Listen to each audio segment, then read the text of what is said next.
mover of this motion because of its importance. Mr. Speaker, one major issue that must be addressed if we must grow our economy is this issue of the double-digit interest rate charged by the commercial banks.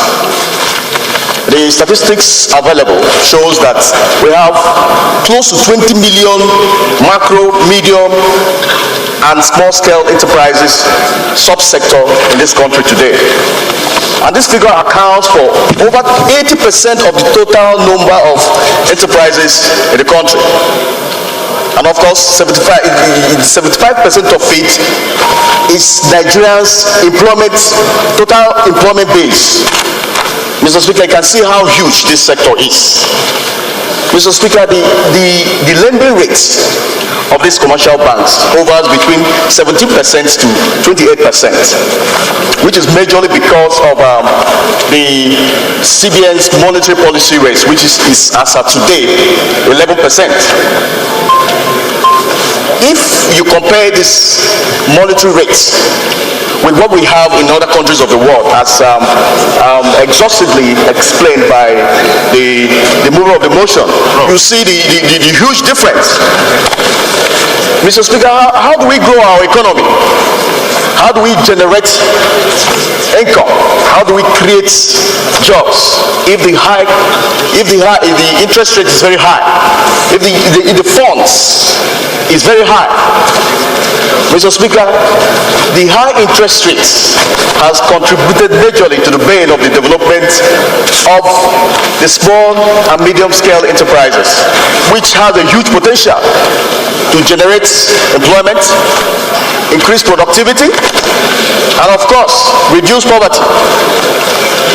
Mr. Speaker, there is no way this country can move forward if we do not consider the plight of the small and medium scale enterprises, which is a sector that needs to be given adequate attention. Mr. Speaker, who pays for this high cost of funds? Of course, the citizens. Because when a manufacturer goes to the bank to borrow money at a very high interest rate, after production, he builds in the costs of the fund into the cost of his finished goods, which is eventually sold to the end user, which is the citizens. That is why you have very expensive commodities in the market. Mr. Speaker, if we further reduce the monetary policy rates of the CBN and reduce the bank interest rates, we are going to provide cheap funds for the SMEs and the manufacturers, which will definitely translate to cheaper commodities in the market.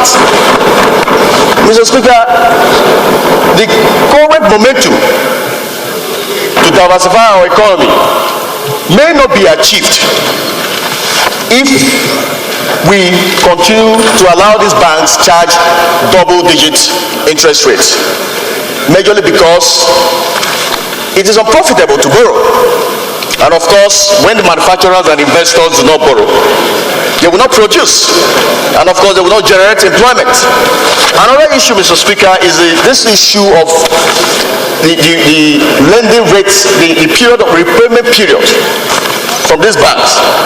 The banks in Nigeria charge their repayment period between 1 year to 5 years for short-term, medium-term, and long-term basis, as opposed to what you obtain in other countries of the world, where you have a repayment period of between 10 years to 30 years. Of course, that does not give the latitude for the investor to conveniently pay back this the loan. Therefore, Mr. Speaker, it is my opinion that the banks in this country are unhealthy. I stand to be corrected. There is hardly any bank that is healthy, because if they were healthy, this singular policy of the TSA, this single treasury account that was expected, immediately it was implemented, this policy sent shivers across all the banks in this country, to the extent that they have started disengaging Nigerians from the banks. Mr. Speaker, if we have to encourage the manufacturing sector, the SMEs, we have to provide this sector that has a huge capacity to generate employment, single-digit interest rates. That is what is needed for them to drive it. Therefore, Mr. Speaker, there is need for the Central Bank of Nigeria to urge the banks to increase their capital base, because if the banks were stable enough, these banks would have had the capacity to sustain whatever be the loan they are giving, because at the end of the day, if the banks give loan of 1 year, 5 years, they come back to ask for it.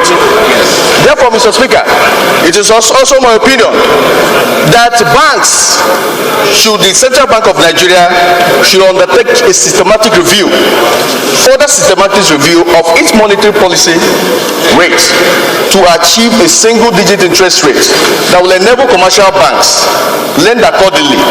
Of course, that will subsequently impact positively on the economy. Thank you, Mr. Speaker.